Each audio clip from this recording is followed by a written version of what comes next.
آج کا جو میرا موضوع ہے وہ ہے جدید سائنس اور واقعہ معراج۔ چونکہ یہ ایک ایسا معجزہ ہے اللہ پاک کا جو اپنے نبیوں کو اس نے عطا کیا کہ اس بات کو عقل تسلیم نہیں کرتی کہ ایک شخص چند لمحات کے لیے، چند گھڑیوں کے لیے مدینہ سے بیت المقدس فلسطین یروشلم میں، جس کا فاصلہ کم و بیش اگر گاڑی دوڑائی جائے تو 16 گھنٹوں کا سفر بنتا ہے، اتنے مختصر عرصے میں وہاں جانا، وہاں سے پھر پہلے آسمان، دوسرے آسمان، تیسرے، ساتوں آسمان کے پار جانا، اور ایک آسمان کی آج جو سائنس ہمیں بتاتی ہے وہ یہ ہے کہ ایک انسان اگر یہاں سے سفر شروع کرے آسمان پہ جانے کے لیے تو اس کو جدید ٹیکنالوجی کے لحاظ سے بھی اگر وہ جانا چاہے تو کم و بیش کروڑوں سال اسے لگ جائیں گے پہلے آسمان تک پہنچنے کے لیے۔ تو انشاءاللہ اس حوالے سے کہ جدید سائنس سے یہ کیسے ثابت ہوگا، چونکہ عقل اس بات کو تسلیم نہیں کرتی، اور جو ہمارے پاس قرآن و حدیث میں آقا علیہ الصلوۃ والسلام کے متعلق یہ آیا ہے کہ حضور کو معراج ہوئی، وہ ایک مسلمان تو مان لے گا قرآن کو، حدیث کو، لیکن ایک غیر مسلم کبھی بھی یہ بات نہیں مانے گا۔ وہ کہے گا تمہارا قرآن ہے، ان کا تو پہلے یہ اعتراض ہے کہ معاذ اللہ ثم معاذ اللہ یہ گھڑا ہوا کلام ہے، یہ تو حضور نے خود ساختہ کلام بنا لیا ہے، تو وہ تو اس بات کو تسلیم نہیں کرتے۔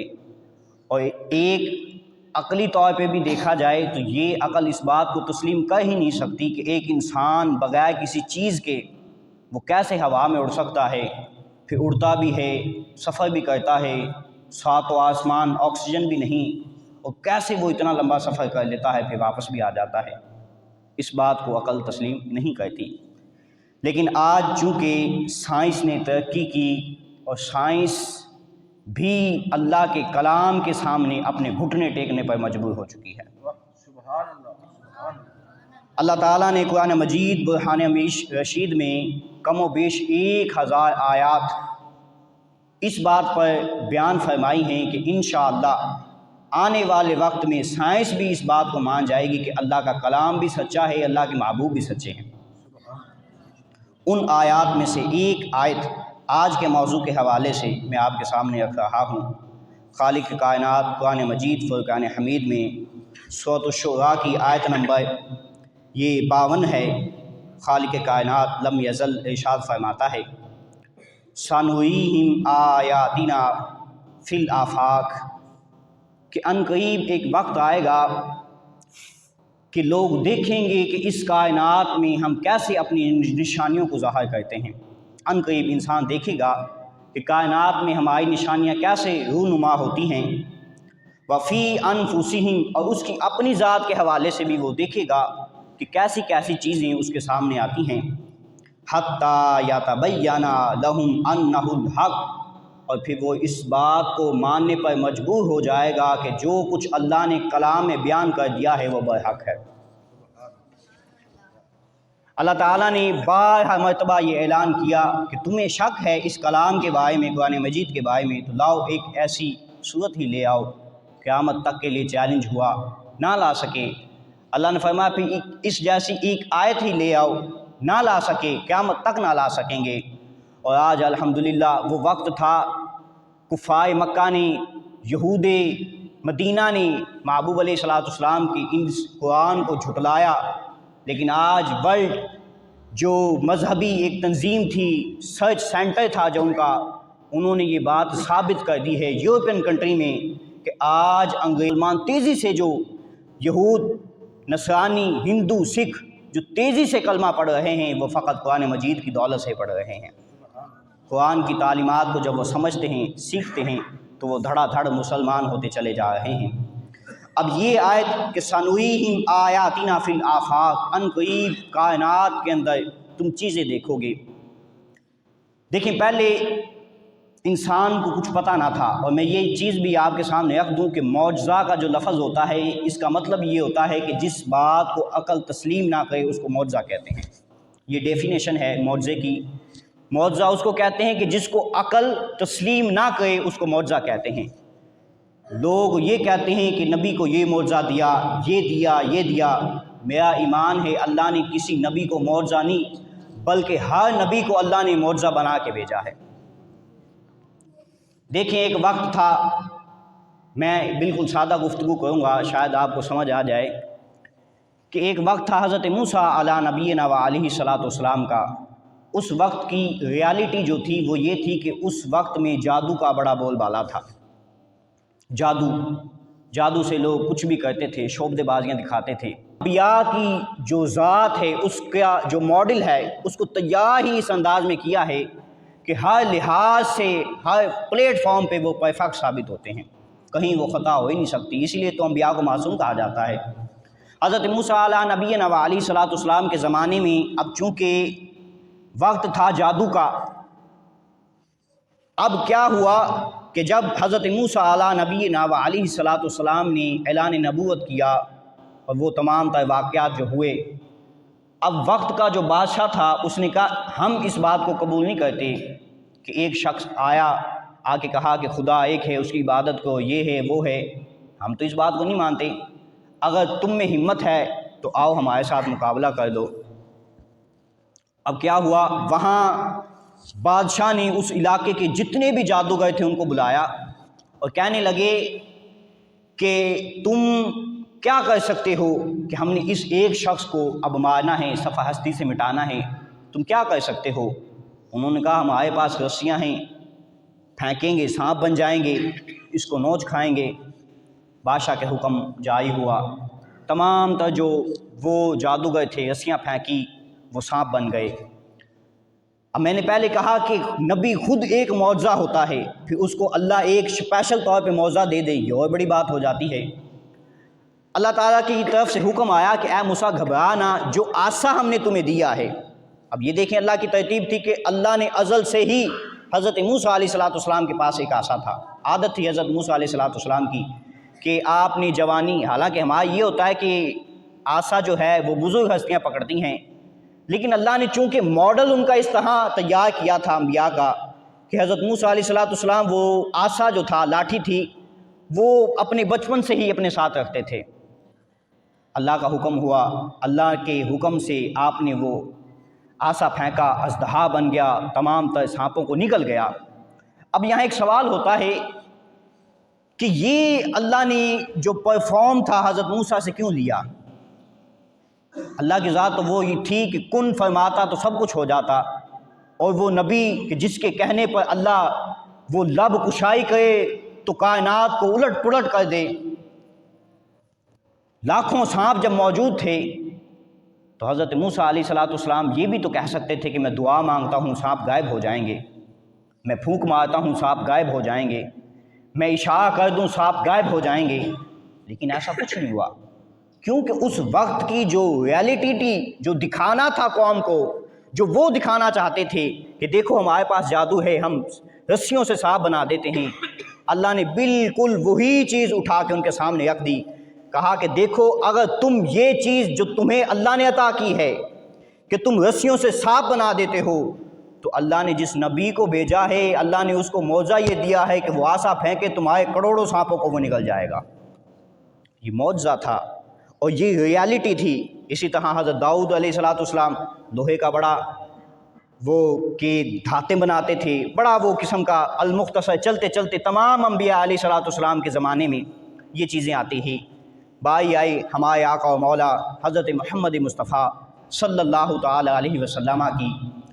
اب اس وقت بھی قومیں تو وہی بدبخت تھی بنی اسرائیل کی کہ جنہوں نے دیزے انبیاء کو نہ مانا، انہوں نے محبوب کی ذات کو کیا ماننا تھا۔